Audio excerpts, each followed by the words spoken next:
Welcome back to Remember Me, Part 12. So now when we are being pretty much dumped into the main labs, what are you doing, Nilin?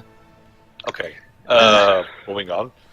Her mocap actress forgot. I really don't understand these idle animations in game where you need to show the character just looking around frantically or searching for stuff. I mean, when Crash Bandicoot did it, it was fun, but this is just... Anyway, we need to follow the remembrance of Bad Request himself, which was tortured by Doctor Quaid.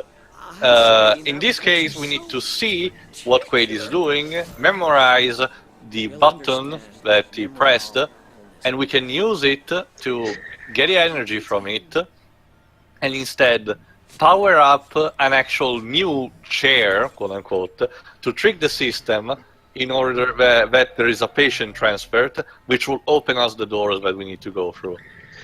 Wow, what happens if you press the wrong button? Sorry, Dweebs. Unfortunately, if you stay as like 10 feet close to the fucking chair, like this, it will tell you that you're in my way, sir. For fuck's sake. I was just going to say, what happens if you press the wrong button? Does the entire hospital blow up? Unfortunately, that's not the case, Dweebs. I know you will be happy to do such a thing, but no. Under my control, you will leave your private myopia of individuality. Discover the vast... Yeah, Dweebs, you wanted a character that talks like a Wachowski's character? There you go. I never asked for this. What a shame.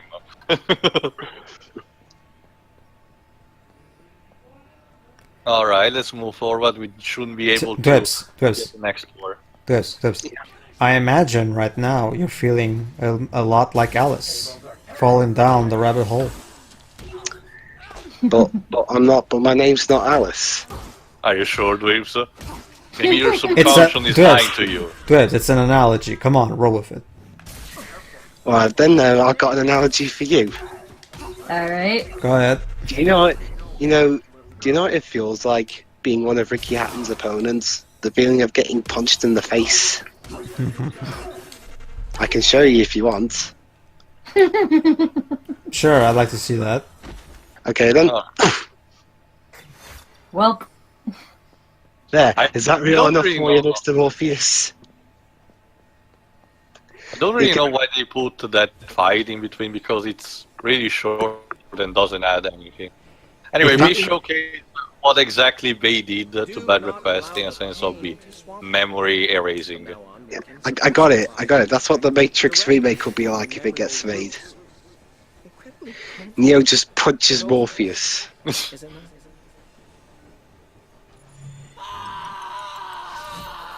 Alright, chill out.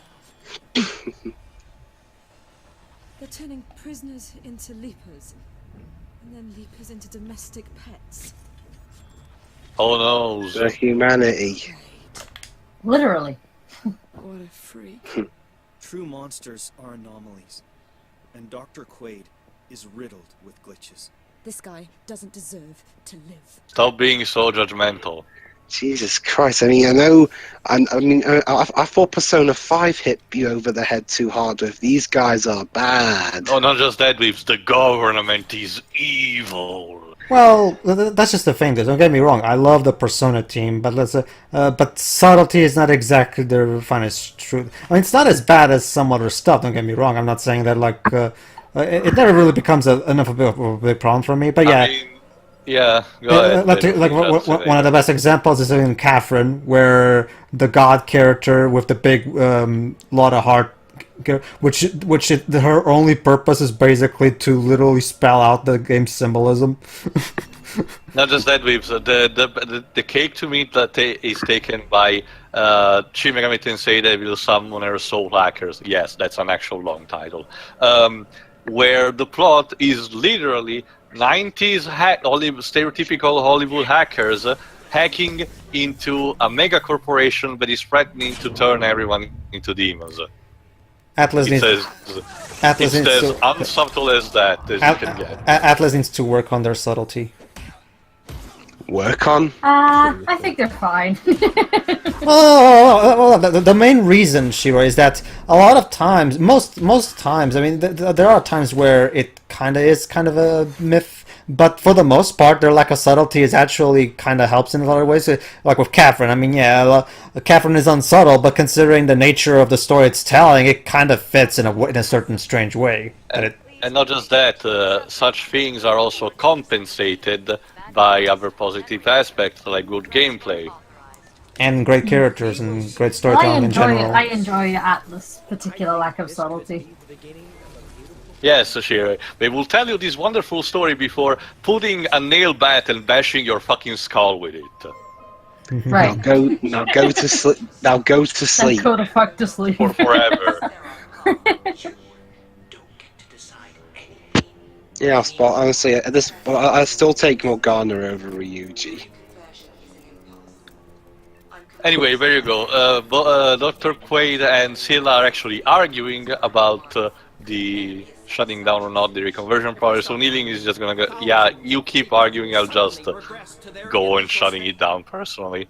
That's an interesting thing you say. You just reminded me of this, by the way. I mean, Ashino usually, well, Ashino, that's more like Atlas America, more like Atlas America. Usually, when they localize Persona, they always retain the Japanese names. But for Catherine, even though it's even made by the Persona team and everything, there's for some reason they changed the names to actual Western names. I guess they wanted to make the story more like more, since it's I had a different approach. I wanted to make similar to how can I say it? Not necessarily Western movies, but you know, more similar to Western type of storytelling in medias. I don't know how to specifically say, but I kind of understand the thought process behind the changing of the names.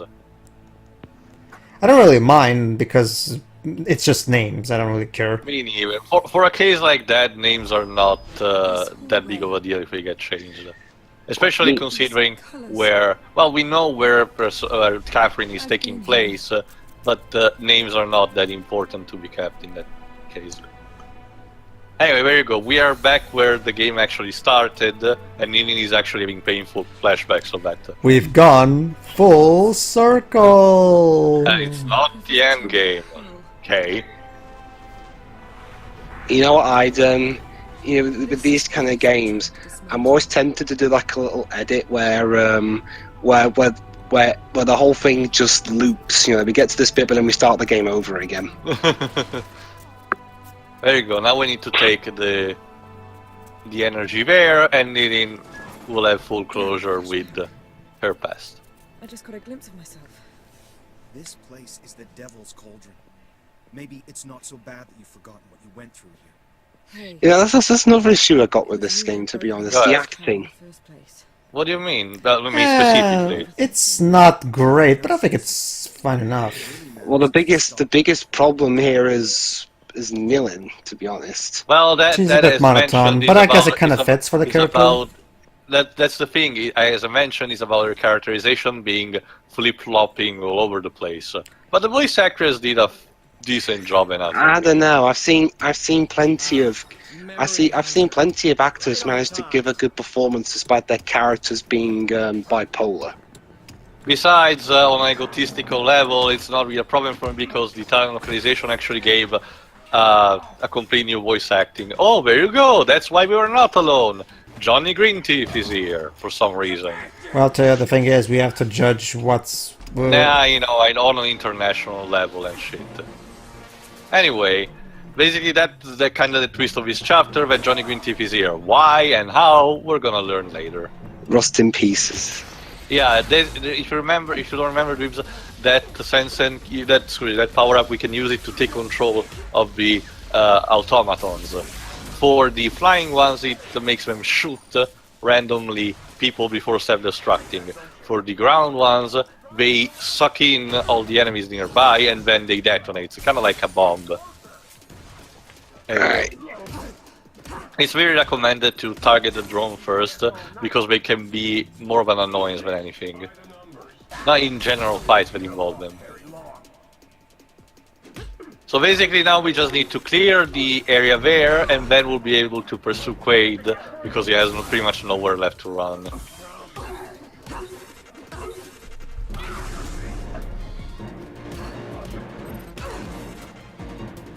There you go.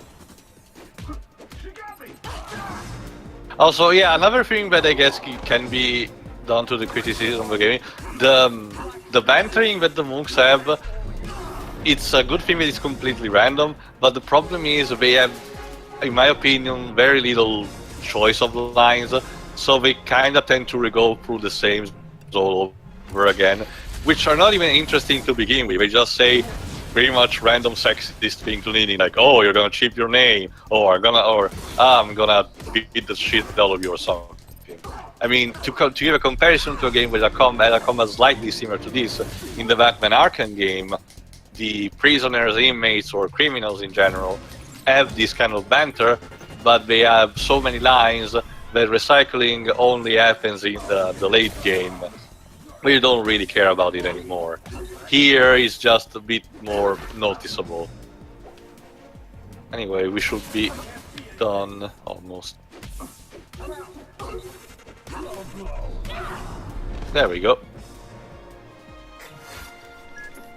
Johnny Greenteeth is here. I already told you.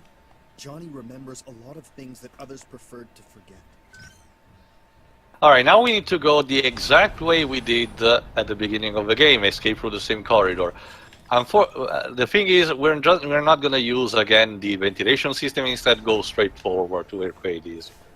If you remember at the very beginning of the game, in this particular sequence we were chased by one of the zones, one of the giant bulky robots. And there you go, that's kind of what happened to it. It actually got stuck here for some reason. Now here's the thing, you can ignore him completely, but if you approach him, he will just start roaring like that. But you can fire a charge shot at him to basically destroy it completely. And you get an achievement trophy for this. So it's a nice touch. There we go.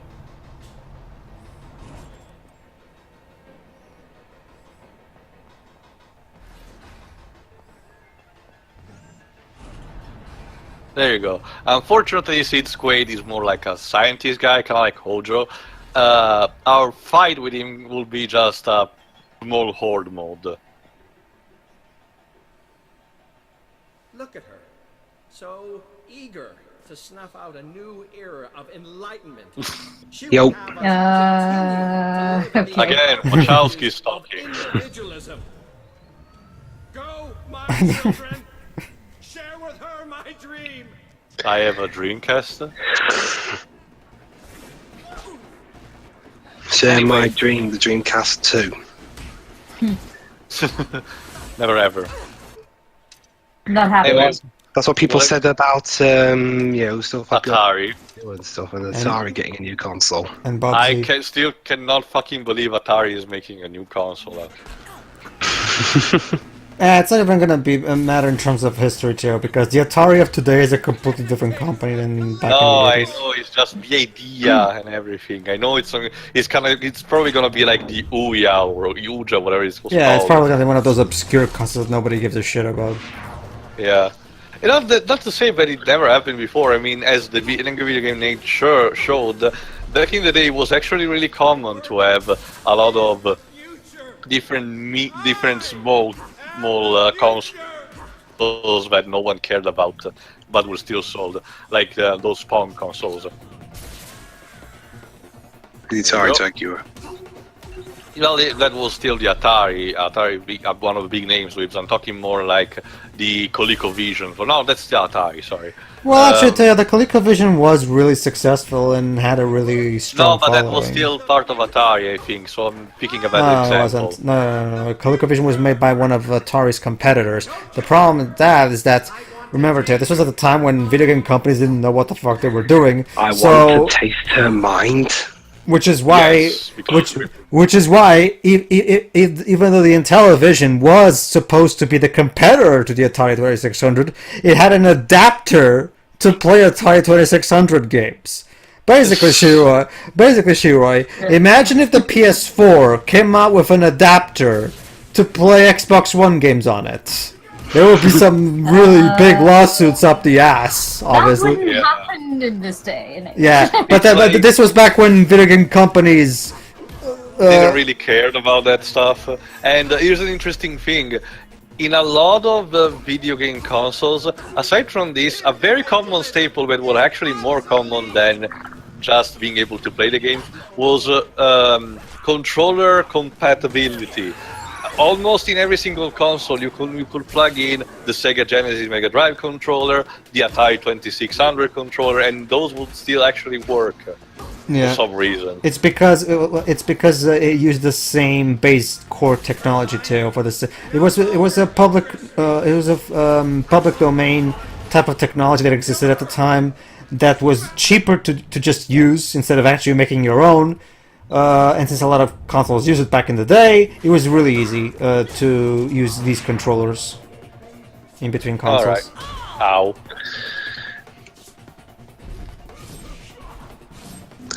Fire, fire. Oh, it's Capcom, not Konami. The net was for the NES. No, and naturally that was Konami, remember? Yeah. This was cool. Jesus. Funny if Capcom had one though. I mean, could you imagine if they tried to do one like based on Mega Man or something? Pew, pew, pew. Surprisingly, Dweebs, Capcom did not produce add-ons. The closest things that you get differently was the Namco's gun that was used with the PlayStation and PlayStation 2. The closest thing compatible with that was Resident Evil Dead Aim on the PlayStation 2, but you could actually use the gun, the light gun from Namco. That's kinda one of the main reasons why the two companies actually decided to make Namco Cross Capcom in 2005. There was also this obscure Sony IP, which was mostly prominent on the PS2, but I think had a PS3 game as well, which was Buzz, which was I've heard of that. Yeah. It had its own accessory, those bell things, those button bell things. It was basically a question game show as a game. It was fun enough for what it was. Oops. Have you heard of Buzz, Shirai? Sorry, have I heard of what? Buzz from the PS2. You know, that game show game on the PS2. Oh, yeah. It actually got represented in PlayStation All Stars Battle Royale. Yeah, it was a Sony IP that was actually really popular here. I think it was made by Sony Europe, if I remember correctly. No, I owned one of the many versions. I mean, most Americans aren't even aware of it, but mostly because I think it was made by Sony of Europe. So basically, that request is here too. Go ahead, Reeves. So basically, Tia, we lost either Arnold Schwarzenegger or Colin Farrell. I guess. Yeah, I guess due to the type of villainy, it made sense for him to get killed like that. Because speaking of Colin Farrell's played quite a few American characters recently. And he's like Australian or Irish? Irish. And he was in Fantastic Beasts. Oh, right, I forgot. Can you hear me? Yeah. We'll get you out of here. Quaid. He's out of my head. Thank you. Yeah. Unfortunately, we still need to handle Johnny Greenteeth. Thank you for opening the doors. Johnny Greenteeth. You weren't just the subject of an experiment, were you? Dr. Greenteeth. So there you go, that's kind of the motivation of why Johnny Greenteeth was here. He was actually one of the doctors, Dr. Green, the one that opened us the door before. And unfortunately, Quaid didn't like the way it was working, so he actually used him as a guinea pig for the Leapers experiment and turned him into this. So essentially now he's getting revenge with the like 1% of sanity that remained in him. And now he's gonna activate a self-destruct sequence. Thankfully, you don't get a time limit for this, Metroid style, but you still have to deal with Johnny. Sebastian has paid. Right. Now it's your turn, Memory Hunter. Then it'll be mine. All of it will be mine.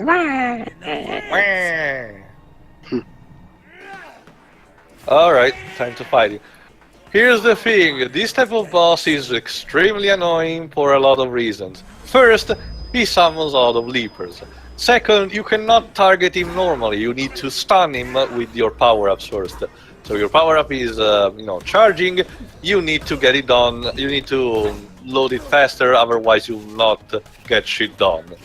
Third, he loves to teleport and attack you out of nowhere while leapers are swarming you at the same time. Oh, so maybe you're thinking, oh well, I'll just beat the living shell of every single leaper and then focus on him. Tough chance, he summons even more again and again and again.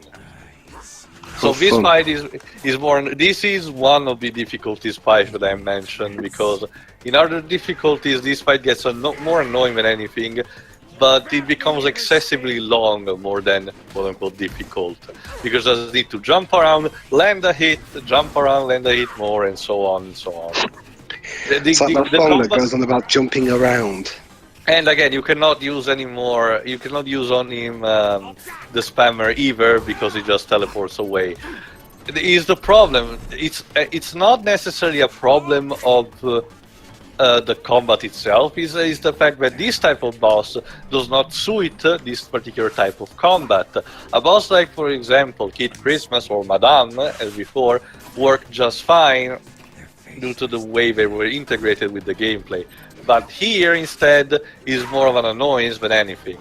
To a point where Johnny doesn't even get his own health bar, pretty much. You just have to stun him like that. Here we go.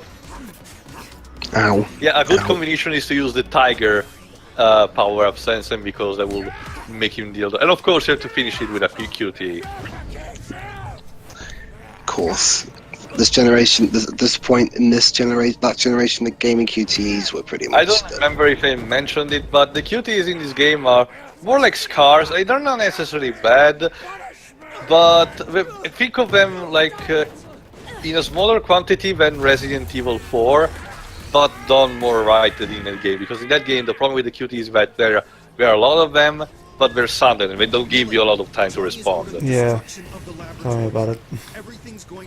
I'm not even kidding, like I was so happy. Sorry, Pedro. And look at that! I'm stuck in the fucking body! The programming in this game is lovely. I don't know, Dweebs. This is common. This happens more often than you think, but yeah, but usually honestly, you just have to jump around and fiddle around a bit before, but no, you really couldn't get out of there? Yeah, I couldn't, but here's the thing. I'm seriously considering the fact that my PlayStation 3 is haunted, because this is not the first time it's happening in recent times. I got at least 2 or 3 Prince of Persia games that had similar bugs that I'll show when we'll get to those. And recently I was playing also Ratchet & Clank Nexus, and occasionally I will get random glitches even there. So either my console is... It's probably because my console is like 7 years old at this point. It's probably giving his last hooray. But honestly, it feels like it's possessed by a demon or something. Anyway, we got away. We need to leave bad requests behind. How unfortunately. Anyway, starting the next chapter, we'll get to the final dungeon, basically, of the game. See ya. See ya. See ya. Yeah.